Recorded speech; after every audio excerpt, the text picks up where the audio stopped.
Eh ben, on enchaîne avec la dernière intervention, ce qui nous permettra d'avoir un peu de temps pour toutes les questions à la fin. Donc les points divers, Céline et Aude. Pour Céline, nous parler des différentes conventions que l'Ansesu est en train de signer avec ses partenaires. Et Aude pour nous refaire un point sur les adhésions. Céline, c'est à toi. Alors, effectivement, l'ANSESU travaille avec un certain nombre de partenaires et est en train de conventionner avec un certain nombre de partenaires. Alors, la première convention, hop, voilà, la première convention, c'est une convention, donc un accord cadre de partenariat entre l'ANSESU et le HESP. Alors, je ne reviendrai pas sur tout ce qu'a dit Isabelle tout à l'heure, hein. Là, l'objet de la convention, bah, c'est en lien avec tout ça, hein, c'est de permettre la réalisation et la dispensation d'enseignements pour ce qui concerne les situations sanitaires exceptionnelles et les crises sanitaires, de pouvoir valoriser les travaux réalisés et de mutualiser les ressources. Tout le travail qui est fait actuellement entre dans le cadre de cet accord qui est en cours de signature. Une autre convention qui est également en cours de signature, c'est une convention entre l'ANSESU et la Croix-Rouge. Vous savez qu'il existait une convention qui avait été signée, alors je n'ai plus l'année en tête, mais il y a quelques années de ça, pour régir les relations entre la Croix-Rouge et les CESU. L'idée, c'était de réviser cette convention pour définir un cadre de collaboration pour la formation au GSU et la formation de formateurs. L'objectif, c'est que cette convention puisse se décliner dans les départements, donc avec des conventions départementales entre la Croix-Rouge, Croix-Rouge Compétences et les CESU. Donc cette convention, elle va concerner la formation initiale et continue des formateurs qui reste assurée par le CESU départemental et les formations aux gestes et soins d'urgence à FGSU1, à FGSU2 qui seront portées par Croix-Rouge Compétences. Les attestations restant délivrées par les CESU départementaux. Dans le cadre de cette convention, est prévue la mise en place d'une commission nationale de suivi qui comprendra des membres de l'ANSESU et des membres de Croix-Rouge Compétences, et qui se réunira une fois par an pour s'assurer que tout se passe bien, ou qui se réunira en cas de difficulté, sachant qu'en cas de difficulté au niveau départemental, l'idée sera de porter cette difficulté au niveau du résu, voir si on peut résoudre la difficulté au niveau du résu, et que si l'échelle du résu ne suffit pas, du coup, que les difficultés soient portées à la connaissance de l'ANSESU et puissent être réglées dans le cadre de cette commission nationale de suivi. Dans cette convention, vous trouverez un cahier des charges de la convention entre le CESU départemental et l'Institut de Croix-Rouge Compétences et la proposition d'un modèle de convention entre le CESU départemental et les instituts de formation de Croix-Rouge Compétences. Dernière convention qui est en cours de signature également, c'est une convention entre l'ANSESU, la Société française de médecine de catastrophe et la Sofracims. L'objectif étant de coordonner les efforts de ces trois structures pour l'enseignement, la recherche et la collaboration avec d'autres partenaires pour pouvoir faire la promotion croisée des manifestations qui sont organisées par ces trois structures et permettre le développement et la publication de travaux en commun et de profiter de l'expertise des uns et des autres. Voilà pour ce qui est en cours au niveau des partenariats.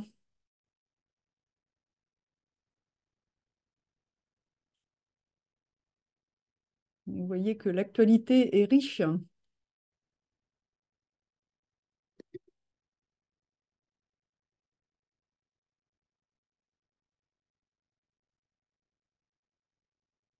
Aude, Oui, bonjour à tous.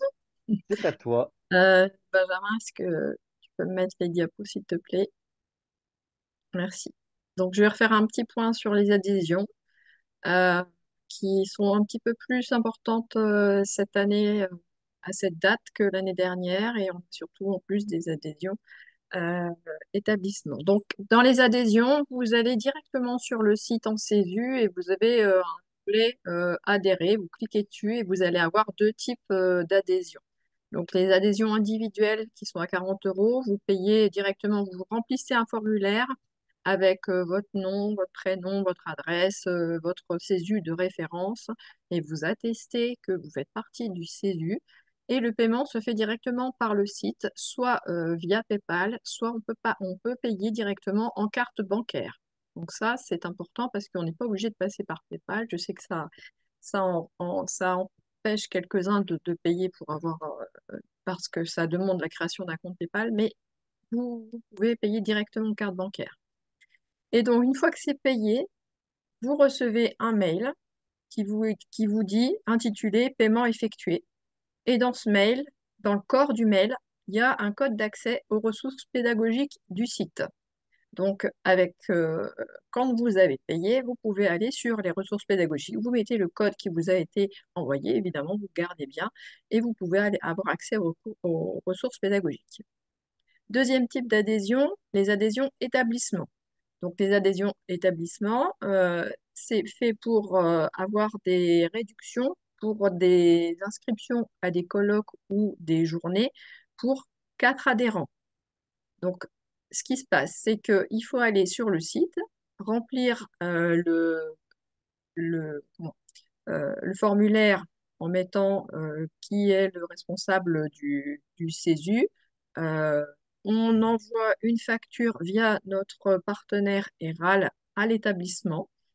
Et cette facture, l'établissement doit la régler. Et une fois qu'elle est réglée, euh, l'adhésion de l'établissement est effective. Et une fois que je reçois, moi, le paiement de l'établissement, j'envoie un mail avec le code au mail indiqué dans les jours qui suivent, dans les jours qui suivent. D'ailleurs, sur ce point, s'il y a dans le webinaire des personnes de Carcassonne, ça m'intéresse parce qu'en fait, ils ont payé une adhésion établissement, mais on n'a pas envoyé de facture. Donc, je ne sais pas à qui envoyer le mail ni comment faire. Est-ce que je peux avoir la diapo suivante, s'il te plaît, Benjamin? Donc les adhésions, bah, c'est important pour nous parce que c'est un soutien pour l'Association nationale des CESU. Plus on est nombreux, bah, plus on est fort, plus on est représentatif et plus vous pouvez faire des choses. Ça va nous aider à faire l'entretien du site internet. Vous allez avoir accès aux ressources, aussi accès au forum Google Group et évidemment à toutes les actions quotidiennes de votre association. Autre chose que je n'ai pas précisé, c'est que au niveau des colloques, quand vous avez adhéré aussi bien individuellement qu'au niveau de l'établissement, vous avez des votes pour quand on fait les renouvellements de tous les membres du conseil d'administration. Donc, une adhésion individuelle correspond à un vote, une adhésion établissement correspond à 2 votes. Voilà, si vous avez des questions, je suis à votre disposition. Merci. Eh ben, merci Aude. Merci à tous les intervenants du webinaire. On en arrive tranquillement à la fin de cette matinée. Peut-être Sandra, je propose que tu regroupes les questions qui restent par thématique pour qu'on puisse y répondre. Et puis, Oui, alors je vais juste enchaîner pour la question pour Aude. Bonjour, lorsque nous sommes déjà adhérents, établissement, le renouvellement est-il automatique avec un appel à cotisation? Pour l'instant, c'est pas mis en place puisque c'est juste la deuxième année. Il n'y a pas d'appel automatique parce que en fait, c'est une demande du CESU. Donc, éventuellement, peut-être faire la demande sur le mois de, sur le mois de décembre pour qu'on puisse lancer rapidement les factures parce que c'est vrai qu'il y a un delta assez long entre l'édition de la facture et le fait que les établissements payent. Merci, Aude. Au niveau des questions, on va prendre peut-être dans l'ordre la première qui est là depuis un moment. N'existe-t-il pas une problématique de tarification en cas de départementalisation? En effet, les tarifs ne sont pas encadrés à ce jour et donc très variables. et ils ne le seront jamais. C'est-à-dire que, on n'a pas la possibilité d'imposer une tarification. La tarification, elle est sous la responsabilité des organismes de formation, donc des CESU. Je rappelle qu'il y a quelques années, on pourra le refaire, parce qu'on l'a toujours et on pourra le refaire, on avait fait des propositions de fourchette de prix. Mais les coûts des établissements, en tout cas des formations, sont aussi différentes en fonction de la zone géographique, tout comme les coûts de tout le reste de la vie. Et donc, on ne pourra pas imposer une tarification nationale, parce qu'on sera hors les clous. Mais par contre, on pourra remettre à jour les suggestions de fourchette de prix, en sachant qu'encore une fois, la fixation des tarifs des CESU dépend des CESU et donc des établissements de santé. Aude, pour les adhésions, quand c'est une adhésion établissement, ça donne droit à combien de réduction pour les colocs? À peu près 80. Enfin, c'est la même chose qu'une adhésion individuelle en fait. C'est proportionnel. C'est la même chose que il y a autant de réduction que sur une adhésion. Oui, mais pour combien de personnes? Ah, c'est pour 4 personnes. J'avais pas compris. D'accord. Et puis donc, ça fait 2 votes, hein. 2 votes. Oui. Et puis, pour accéder à l'espace un petit peu particulier CESU, ça Mm. donnera l'accès pour 4 personnes aussi. 4 personnes comme ils veulent. Hmm. OK. Comme ça, je réponds directement. Une personne, ben là, je vais lui répondre qui a adhéré, mais qui veut un accès à Forum Google Group. Donc, je vais lui expliquer comment faire directement. Donc, il faut juste aller sur le groupe et puis faire une demande d'adhésion en spécifiant bien quel est votre CESU et quel est votre rôle au sein de ce CESU. Et ensuite, je vous intégrerai dans le forum. Autre question, par rapport aux UMPH, euh, dans certains endroits, l'UMPH est mis en place et il y a une prime pour les infirmiers, mais pas pour les ambulanciers. Est-ce des choix locaux ou est-ce que c'est prévu réglementairement? Tu veux rebondir, toi, Nicolas?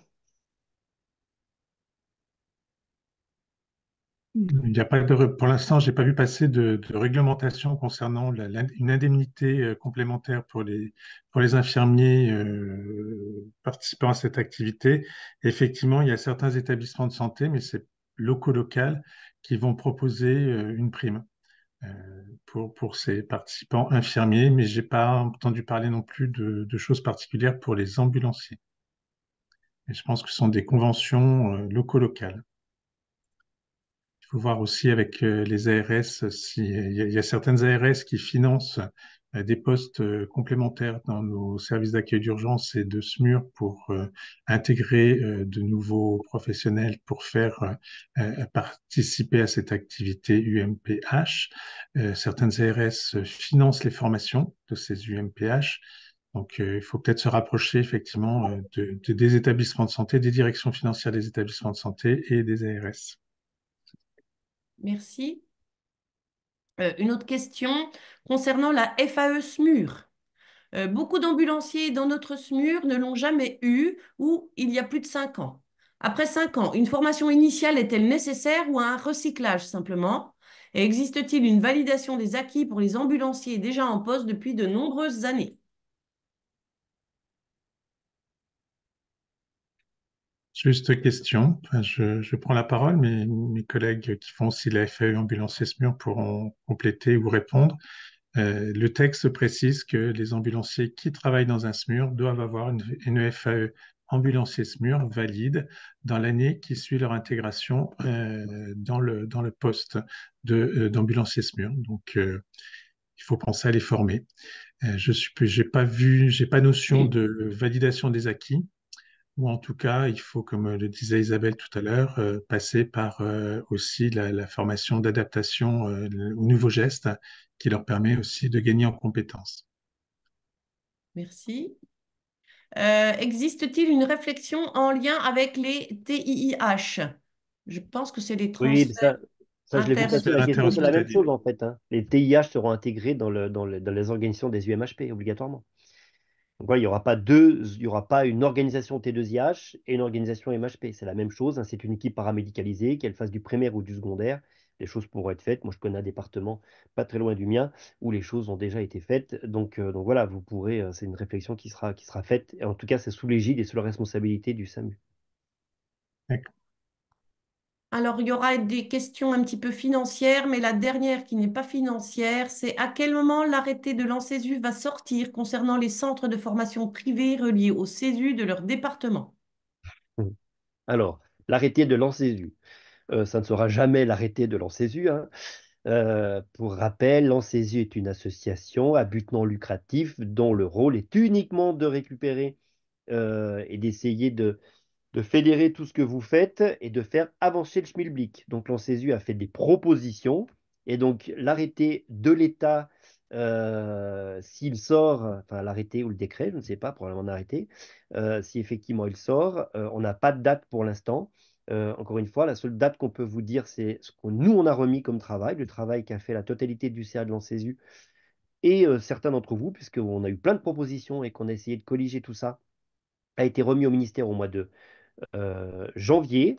On a eu, quelqu'un du CA a eu une rencontre la semaine dernière avec un conseiller ministériel pour pouvoir faire un point d'étape.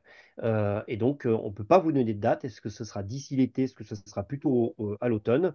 On espère que ce sera courant 2024, mais à ce jour, il est impossible de vous donner une date de sortie. Mais évidemment que dès que ce sera le cas, comme on essaie de le faire habituellement, dès qu'il y a une nouveauté, on essaiera de communiquer au maximum pour que vous soyez bien entendu informés tout de suite. Maintenant, des questions financières. Est-ce qu'il y aura une évolution des tarifs pour les IFMS? Elle a été demandée. C'est-à-dire, j'imagine, l'évolution des tarifs, c'est-à-dire que ce fameux 200 euros qui est une circulaire de 2010 qui nous impose de ne pas dépasser 200 euros en formation initiale quand le CESU fait la totalité de la formation FGSU dans un institut de formation. On a fait une demande au ministère pour passer ces 200 euros à 250. Je ne voudrais pas dire de bêtises, mais je crois que c'est bien ça, voilà, 250. La demande est faite également de notre part. On a fait cette demande au ministère pour pouvoir modifier cette circulaire de 2010 et de passer de 200 à 250 euros. Pareil, Merci. pas de date sur la réponse. Alors déjà, si la réponse sera positive et l'échéance, pas de date. Comment intégrer les MIG dans les BPF? Ça, c'est pour Véro, ça. Ah, comment intégrer les MIG dans les BPF? Il ne faut C'est pas quoi les les intégrer. BPF? Bilan pédagogique et financier. Ah, Je pardon. pense que c'était ça la question. Tout Eh à ben, on fait. n'intègre pas les MIG dans les BPF, faut pas les mettre. On n'intègre pas les MIG hein, dans les BPF. Enfin, moi, Ben non, non, non, je faut les pas mets les pas. intégrer. Il y en a pas des MIG de toute façon. Il n'y a pas de MIG spécifique enseignement, donc non. Bon, bah, Très voilà une bien. réponse claire. Et y a-t-il une réglementation concernant la rémunération des formateurs occasionnels? Oui. Oui, c'est La l'arrêté du réglementation, 18 oui, novembre 2011. voilà, l'arrêté du 18 novembre 2011. Il est dans la fac du site de l'ANSESU. Merci. Une autre question. Nous sommes de plus en plus sollicités par les OPCO qui nous réclament des justificatifs pour rembourser les organismes demandeurs. Si nous sommes adaptés à certaines demandes pour améliorer quelques documents, nous ne pouvons pas revenir de manière rétroactive, ni même modifier les documents officiels. D'autres CESU ont-ils aussi la même problématique et quel discours doit-on tenir face à ces demandes? Alors, je pense que la demande concerne quand un employeur passe par un OPCO pour se faire rembourser. C'est principalement les sociétés de transport sanitaire qui passent comme ça et qui, en fait, compte, on vous faites la convention avec la société et eux après, veulent que vous facturiez directement à l'OPCO. Alors, si c'est ça, en fait compte, il faut qu'il y ait une subrogation, que vous ayez l'accord de financement par l'OPCO avant pour pouvoir facturer directement à l'OPCO. Parce que sinon, vous allez devoir faire une facture au nom de la convention, annuler et refaire à l'OPCO. Et ça, il faut refuser. C'est à eux de se débrouiller, c'est eux qui veulent un financement direct de l'OPCO, c'est à eux de vous fournir les papiers. Il faut que sur votre fiche d'inscription, vous ayez la notion de subrogation où l'employeur peut noter qu'il y a une subrogation, c'est-à-dire quelqu'un d'autre qui va payer à la place de l'entreprise. Merci Véro. Et Véro, Tout est dans ce clair, mais bon. cas-là, Véro, on fait la convention au nom de l'OPCO, avec l'OPCO. Oui, ou alors là, on a fait dernièrement, en fait, compte, on a fait la convention avec l'entreprise, mais on a mis dans l'article facturation que si on a l'accord de l'OPCO avant, enfin, au décours de la formation, ce serait facturé à l'OPCO, sinon, ce serait facturé au signataire. Est-ce que la NFH peut accorder des budgets pour financer les formations CESU? Mais la NFH n'accorde pas de budget. C'est l'entreprise qui cotise à la NFH, l- votre établissement qui cotise à la NFH, qui peut décider que sur son plan de formation, il met tel budget pour les formations FGSU. Ouais, C'est chaque parfois, établissement qui choisit de combien il veut dépenser pour la FGSU ou pour autre chose. Dans le cadre de son plan de formation, ce n'est pas la NFH qui décide. après, Véro, il Après, y a il y a, des ANFH qui font des appels à projets hmm, pour des formations, hmm. pour des EHPAD, on par peut, exemple. on Oui, peut alors, même, on peut il de peut temps en y... temps les solliciter sur des budgets complémentaires, hein, quand on fait des formations qui ont des visées au-delà du pluriprofessionnel et plus pluricite au sein d'une région ou au sein d'un département ça va concerner plusieurs établissements de santé. Donc ça, c'est des budgets complémentaires qu'il faut solliciter, mais je ne suis pas sûr que toutes les ANFH répondent à ça. Bah, en fait, quand c'est un choix du territoire de la NFH, vous pouvez vous mettre en relation avec le conseil territorial. Il peut y avoir effectivement sur des fonds mutualisés, si c'est dans un des projets de développer un certain nombre de choses, vous pouvez répondre à cet appel à projet ou solliciter un financement pour ce genre de choses s'ils estiment que dans leur budget fonds mutualisés, la FGSU soit une priorité. Voilà, vous pouvez les solliciter dans ce sens-là. Et sinon, dans les cadres des appels à projets innovants, mais je ne suis pas sûre que la FGSU soit un projet innovant en 2024. Dans le cadre, si vous avez un projet qui change complètement, un projet innovant, vous pouvez le soumettre à la NFH et bénéficier d'une subvention. Mais cette subvention, elle passe par l'établissement sur le budget formation. Merci Véro. La dernière question, Sandra, après on s'arrêtera pour Oui. être pile à l'heure. Peut-on espérer une réglementation concernant les ressources humaines minimum dans les CESU au regard du volume de formation qui ne fait qu'augmenter? C'est le seul moyen de contraindre nos établissements. Si on n'a pas beaucoup de temps, on dit non. Et si on a un peu de temps, on dit que tout comme il y a eu des suggestions ou des préconisations de nombre de soignants face à un malade, pourquoi pas envisager des préconisations de nombre d'enseignants face à un nombre de formations, mais ça ne restera toujours et uniquement au stade de préconisation. Il ne pourra jamais y avoir de réglementation et de contrainte d'un établissement de santé d'imposer d'embaucher 17 formateurs parce que les formations sont en face. Donc nous, on pourra préconiser des choses et on ne pourra pas aller plus loin. On note et c'est peut-être un travail qu'on pourra faire dans les mois qui viennent. La FGSU doit-elle être obligatoirement listée sur le plan de formation de l'ETS, de l'établissement? Non, absolument pas. L'obligation de l'employeur, c'est que les salariés ou les agents soient formés aux gestes d'urgence, mais pas obligatoirement la FGSU. Voilà. Même si tu vas compléter ta phrase pour dire qu'on suggère que ça soit quand même Bien la sûr, FGSU parce que c'est de loin la formation la plus intéressante. C'est ce que tu allais dire, Véro, hein? bien sûr, tout à Ah fait. oui, c'est Mais ça. ça, comme tout le monde le sait, Oui, il c'est n'y a pas pas besoin du de faire une répétition, tu as raison, c'est ça.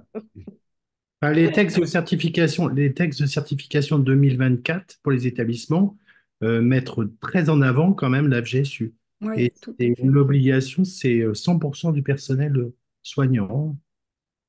Et ils mettent en avant la FGSU, mais pour l'instant, la seule chose si le personnel est formé aux gestes d'urgence sous une autre forme, eh ben, ça reste totalement, ça répond quand même aux critères de certification de l'établissement, parce que les infirmiers de réa, etc., qui font par exemple dans les établissements de la simulation, des choses comme ça, à l'arrêt cardio-respiratoire, et qui ne sont pas titulaires de la FGSU2, rentrent quand même dans les critères personnes formées à l'urgence.